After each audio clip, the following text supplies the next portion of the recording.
তোমাদের একজন সুন্নি ভাই হিসেবে আহলে সুন্নাত জামাত বাংলাদেশের চেয়ারম্যান হিসেবে নয়, আমেরিকা ইউএস ইউকে প্রতিষ্ঠাতা হিসেবে নয়, তোমাদের একজন খাদিম হিসেবে তোমাদেরকে অনুরোধ করব, নামাজ ওয়াকিমুস সালাত ওয়াতুজ যাকাত ওয়ারকাউ মা'আর রাকিঈন, তোমরা নামাজ পড়বে। নামাজ সুন্নিদের, নামাজ আশিকদের, নামাজ ওলিদের, নামাজ আখিয়ার, নামাজ গাউস, নামাজ কুতুব, নামাজ পীর, নামাজ মুত্তাকিন সালিহিন, যারা মিলাদুন নবী মানে তারাই নামাজ পড়বে, যারা রাসূলকে হাজির মানে তারাই নামাজ পড়বে, যারা নবীকে নূর মানে তারা নামাজ পড়বে, যারা নবীর ইলমে গায়ব স্বীকার করে তারা ফজর, যোহর, আসর, মাগরিব, ইশা তাহাজ্জুদ পড়বে। হে জাগ সুন্নি জনতা, নবীর গোলাম হয়ে আল্লাহর জমিনে আমরা নামাজ চাই কি চাই না? দুই হাত তুলে বলো চাই কি না? নামাজ পড়ার হুকুম কার? নামাজ কি সুন্নিরা পড়বে না বেঈমানরা পড়বে? তারাও নামাজ পড়ে না, তাদের হিসাবে দেখা যায় আমাদের মাওলানা আজগর আলী সাহেব মুরব্বী মানুষ, এই মাদ্রাসার কি মনে হয় যেন উনি নামাজ পড়ে না, কোরআনে কোয়ালে কোনো দাগ নেই। আশ্চর্য মুসলমান না দিয়ে আর ওনারা ফতে না ফতে কোয়ালে কি হয়, ওই যে হুক্কা খায়নি, হুক্কা ফটফট ফটফট ফটফট, হুক্কা কি জ্বলাই খায়। মা একজন মুরব্বী খুব সুন্দর করে টিক্কা, টিক্কা সাইজ বাতাসার মতো। চেয়ারম্যান সাহেবকে মাশাআল্লাহ আমি খেয়াল করছি, আমার দিকে যেভাবে আপনি সাইজ হয়েছে লাগছেন পুরা ইউনিয়ন সাইজ, মানে আপনার মধ্যে ইউনিয়ন সোয়াব পাইতে আছে।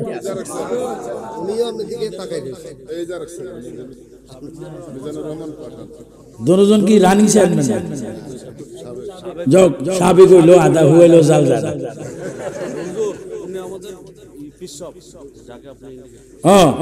আমাদের পিসাব দেখেন আজগর আলী সাহেবের তোফা কত সুন্দর, নূর ঝুকঝুক করছে। মানে হাব্বা সুন্নতি, পাগড়ি নবী সুন্নত, নিচে নবীর টুপি সুন্নত, দাড়ি নবী সুন্নত, যেভাবে থাকার কথা এইভাবে সুন্নত, পোশাক সুন্নত। মান আহাব্বা সুন্নতি ফাকাদ আহাব্বা মান আহাব্বানি ওয়া মান আহাব্বানি কানা মাই ফিল জান্নাহ। দেখো আজগর আলী সাহেবের দিকে নবী বলে, যারা আমার টুপি, দাড়ি, পাগড়ি, মেশওয়াক, তাসবিহ, পোশাক জামা পরে আমার সুন্নতকে মহব্বত করবে, আকীদা সুন্নি হবে, ওই মানুষটা আমার সাথে জান্নাতে যাবে। আমি তো পুরা হাদিসটাই পড়ে শোনাই দিলাম।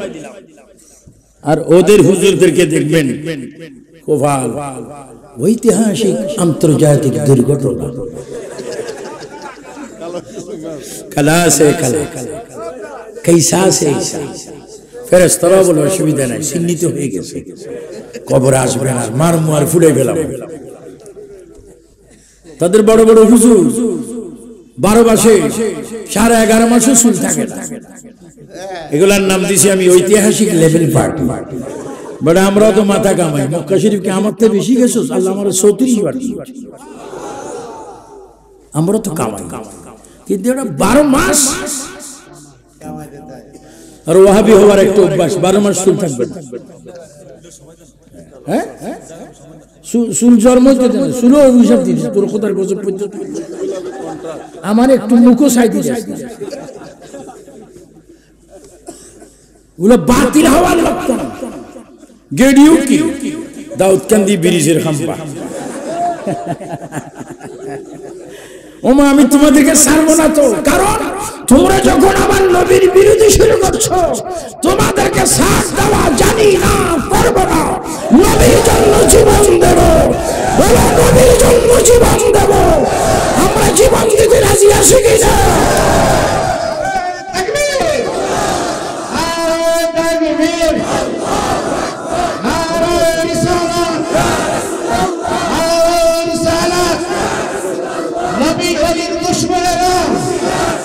হুশিয়ার সাবধান, আমি হলি দুশমনেরা, মিলাদ কে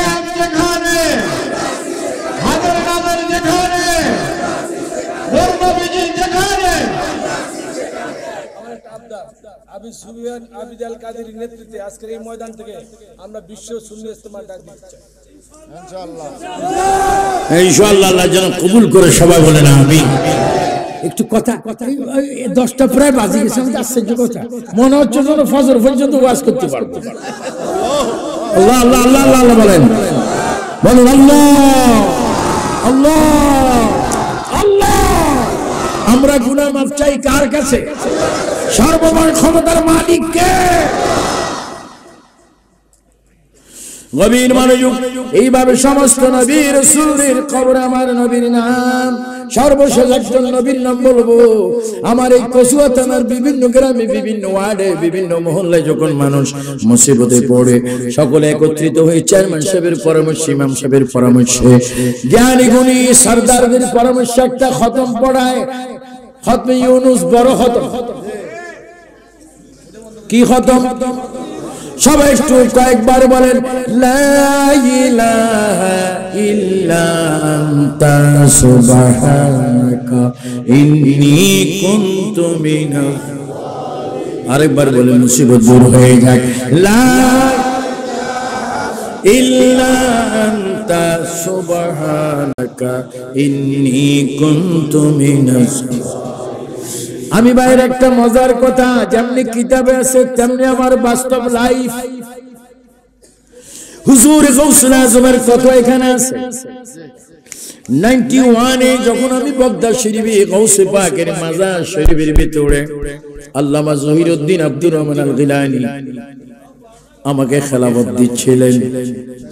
গাউসে পাকের দরবার আমি খেলাফত পেয়ে 3 দিন পরে আমি একটা শহরে গেলাম। ওই শহরের নাম মৌসুল শহর। ওই মৌসুল শহরের পাহাড়ের মাটিগুলো হচ্ছে একটু লাল লাল। ওই লাল লাল মাটি পাহাড়, ওই পাহাড়ের উপরে দেখলাম একটা গম্বুজ, ওই গম্বুজের নিচে দেখলাম একটা সুন্দর মাজার। ওই মাজারে শুয়ে আছেন হযরত ইউনূস আলাইহিস সালাম। এই বেঈমানরা গো মাজার জিয়ারত শিরিক। এই বেটা মাজারের বিরোধী কেন করছো? মাজার ওয়ালারা যদি পৃথিবীতে না থাকতো, প্রতিদিন ভূমিকম্প হতো, প্রতিদিন সাইক্লোন হতো। বলো আমরা শাহজালাল সহ সারা বিশ্বে আউলিয়া কিরামের প্রতি আমাদের সমর্থন আছে কিনা? ডাইরেক্ট তুলে দাও। আল্লাহ পাকের ফেরেশতারা কেমন করো? বলো আমরা ওলি আল্লাহ চাই কি চাই না? ওলি আল্লাহ যেখানে, পীর বুজুর্গ যেখানে, নামাজ রোজা যেখানে, বেয়াদবি যেখানে, এটা মনে রাখবেন। আমি ইউনূস নবীর কবরে গেলাম, মাজারে গেলাম। ইউনূস নবীর মাজারে যাওয়ার পরে আমার চোখের পানি চলে আসলো। আল্লাহ, আমি না হলো প্রায় 300-400 বড় খতমের বড় হুজুর হয়ে দোয়া করেছি। আমি আমেরিকাও বড় খতমের দোয়ার মুনাজাত দিয়েছি, লন্ডনে, ম্যানচেস্টার, যুক্তরাজ্যে দিয়েছি, কার্ডিফ দিয়েছি, সোয়ানসি দিয়েছি, ব্রিস্টল দিয়েছি। বহু শহরে আল্লাহ পাক আমাকে মুনাজাতের দেওয়ার সুযোগ করে দিয়েছেন। কিন্তু যার দোয়াটা পড়ে পড়ে এতদিন বড় খতম পড়তাম, ওই নবীর মাজারে এখন তুমি আনছো।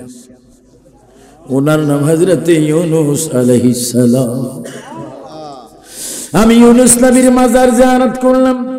তদরুব মুসা কালিমুল্লাহর মাজারের ন্যায় কাফর গিলাফটা তুললাম। হযরত মুসা কালিমুল্লাহর রাউজার মতো সেই গিলাফটা একটু তুলে দেখলাম, এবং ইউনূস আলাইহিস সালামের কবরের গিলাফটা আমি একটু করে তুললাম। কেন?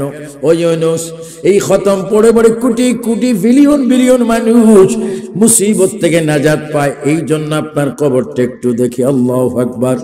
আমার শরীরের মধ্যে কম্পন সৃষ্টি হয়ে গেল। আমি দেখতেছি হযরত ইউনূস নবীর কবরে ডান পাশে আল্লাহু আকবার এই সুন্দর করে কলবের উপরে আমার নবীজির নাম মুবারক লেখা।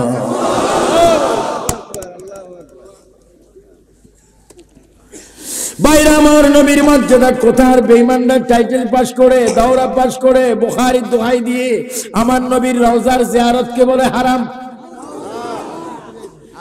এই যেটা একটা বড় এটার বিরুদ্ধে রাষ্ট্রদ্রোহী মামলা হওয়া দরকার। আব্দুর রাজ্জাক বিন ইউসুফ জাতীয় সঙ্গীতকেও সে ব্যঙ্গ করেছে, আমার সোনার বাংলা বলে অনেক গালিগালাজ করেছে।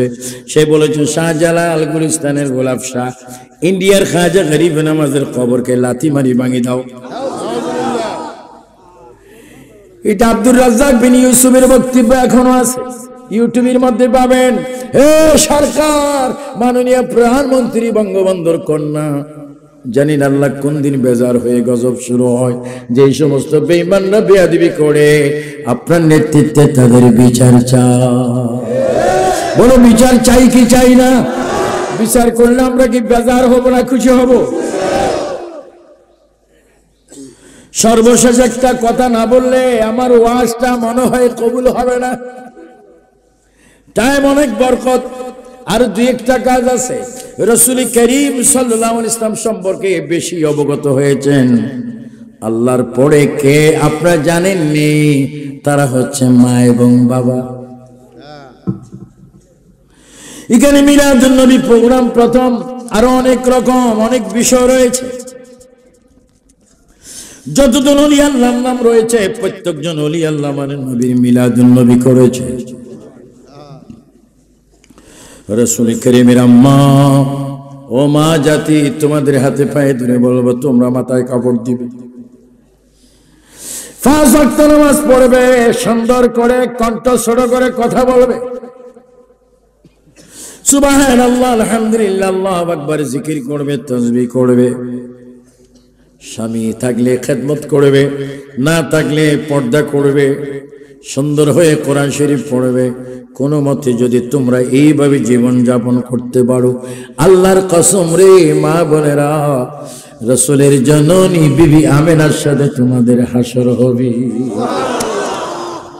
রাসূলের কন্যা ফাতেমার সাথে হাসর হবে, রাসূলের স্ত্রী আমাদের ইমানদারদের মা ইমাম হাসান হুসাইনের নানি বিবি খাদিজার সাথে তোমাদের হাসর হবে।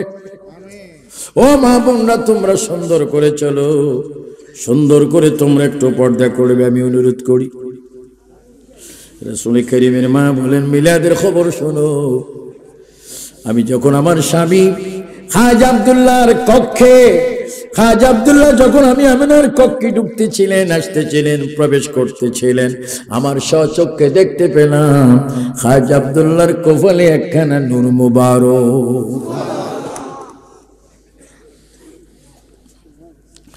এই জন্য আল্লাহ তাআলা দুটি নিয়ামতের কথা কোরআনে বলেছেন। মিলাদুন নবী আলহাজ দেলোয়ার পাটারি আশরাফি করে না, অন্যান্য অ্যাডভোকেটরা করেন, এলাকার মানুষ করেন, আল্লাহ নিজে করে। এই জন্য আল্লাহ যেমন কোরআনের কথা বলেছেন তেমন নবীর কথাও বলেছেন। قد جاءكم من الله نور وكتاب مبين।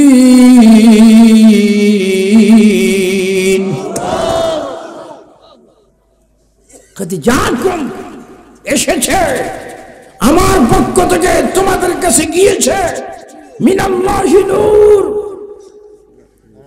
ওয়া কিতাবুম মুবিন, এবং সঙ্গে সঙ্গে কিতাব কালামুল্লাহ।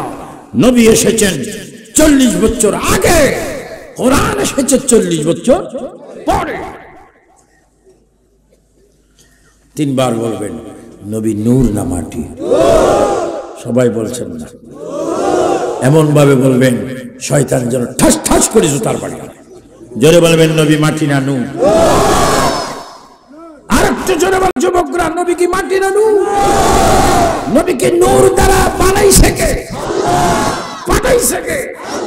নূর দ্বারা রওজা পাকে রাখছে কে? যে সমস্ত তালতু ভাইরা নূর বলতে কষ্ট হয়, কবরে যাইও, একজন ফেরেশতাও ওয়াহাবি নেই, সব নবীর গোলাম। যাও না, ইস্তারি করে ফেলবে। ভাই, এই রাস্তা লাস্টে রাস্তা লেভেল হওয়ার জন্য কি গাড়ি দিয়ে ডলা দেয়? মাশাআল্লাহ, দেখছেন যোগ্য বাবার যোগ্য ছেলে আমার বাবা আব্দুল্লাহ শেখ সাদিক ফুরি আসছে, মারহাবা। আমার একটা ফহর করি, ছেলেরও পাইছি বাবারও পাইছি, যোগ্য বাবা যোগ্য ছেলে। আল্লাহ সারা বিশ্বে সারা দেশে নবীর গোলামি করার তৌফিক দান করুন। মা আমেনা বলেন, কি বলেন শোনেন, আমি যখন কক্ষে ছিলাম, ওই কক্ষে যখন আমার স্বামী খাজা আব্দুল্লাহ আসতেছিলেন, এসেছেন, তখন আমি তার কপালে দেখেছি একটা নূর। আমি আমার স্বামীর কপালের নূরকে দেখে একটা চুমা দিলাম, চুমা, কথা শুনেন, চুমা, গাড়ি রেডি করেন, একটা চুমা দিলাম। ওই চুমার সাথে সাথে খাজা আব্দুল্লাহর কপালের নূরটা আর দেখলাম না। ওই নূর আমি আমেনার জবান দিয়ে আমার পেটের ভিতরে আগমন করলো। ফেরেশতারা আওয়াজ দিচ্ছে, আমেনা, ও আমেনা, আমেনা গো, তোমার নসিব ভালো আমেনা। এইমাত্র খাজা আব্দুল্লাহর কপাল থেকে নূরে মুহাম্মাদি মানুষের সুন্নতে আসার জন্য তোমার পেটে গমন করেছে। তুমি শির হয়ে যাও, তুমি এখন থেকে আখির নবীর মা। তিনবার বলো মা, আরো জোরে মোহাব্বতে। ও যুবক, ও বাবারা, আমার মনে কষ্ট দিও না। তুমি কত বড় কষ্ট মাকে দিছো তুমি জানো নি। আমার মার কথা মনে হলে আমার কলিজা ফেটে যায়। পাঞ্জাবিরা রাজাকাররা স্বাধীনতার সময় আমার সামনে আমার মাকে গুলি করেছে, প্রায় আমার 9 জনকে হত্যা করেছে, শহীদ করেছে। মারে কষ্ট দিও না। তুমি জানোনি মায়ের পেটে তুমি জামাত থেকে যেই দিন তুমি দুনিয়া আসবে, ওই দিন পর্যন্ত প্রায় তুমি 4500 লাথি মায়ের কলিজায় মারি আসছো। একটা লাথি যদি বাবার কলিজায় লাগতো, বাবা মারা যাইত। 4500 মতো লাথি বাবার মার কলিজায় মারছো। কারণ এই সন্তানটা পৃথিবীতে আসার জন্য তো পেটে আর কিচ্ছু নাই, আসার জন্য তো শুধু লাথি মারে। মা বলে, উহা আল্লাহ আল্লাহ আল্লাহ আল্লাহ, আমার সন্তানকে তুমি গজব দিও না, আমার সন্তানকে পেটের ভিতরে নষ্ট করো না। এই সন্তান যতই আমার কলিজায় লাথি মারতেছে আসার জন্য, তার চেহারা দেখলে আমি মার আর দুঃখ থাকবে না। বলো যুবক, মা বাবার খেদমত চাই কি চাই না? ডান হাতটা তোলে বলো, চাই কি না? মা বাবার পায়ের নিচে জান্নাত রেখেছেন কে? আল্লাহ পাক এই মাহফিলকে কবুল করুন। এই মাহফিল ভবিষ্যতে চলুক, এটা আপনারা চান কিনা? কে কে চান না হাত তোলেন।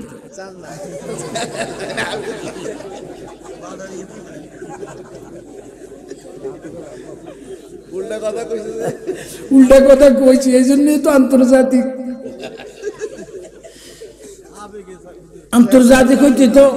আন্তর্জাতিক হইতে মাত্র 1 কদম লাগবে। ইয়ান্দি শাহপুরের ইয়ান্দি ভারতে 1 কাই, বাংলাদেশে 1 কাই, কয় কাই, কয় কদম, কি আমনি কি কয় আন্তর্জাতিক। যেগুন হাফেজ না, এগুন ধরা পড়ে কখন? রমজানে। আর যেগুন মাওলানা না, ধরা পড়ে কখন? যখন বুখারী শরীফ পড়তে দেয়। মালানা কিছুই না, কিছুই না। আল্লাহ বলে আনতা মাওলানা, আর আমরা বলি আল্লাহুম্মা সাল্লি আলা সাইয়্যিদিনা মাওলানা। আবার লেখাপড়া করার পরে মাওলানা। সব মাওলানা কি এক ক্লাস? আল্লাহ পাক এই মাহফিলকে কবুল করুন।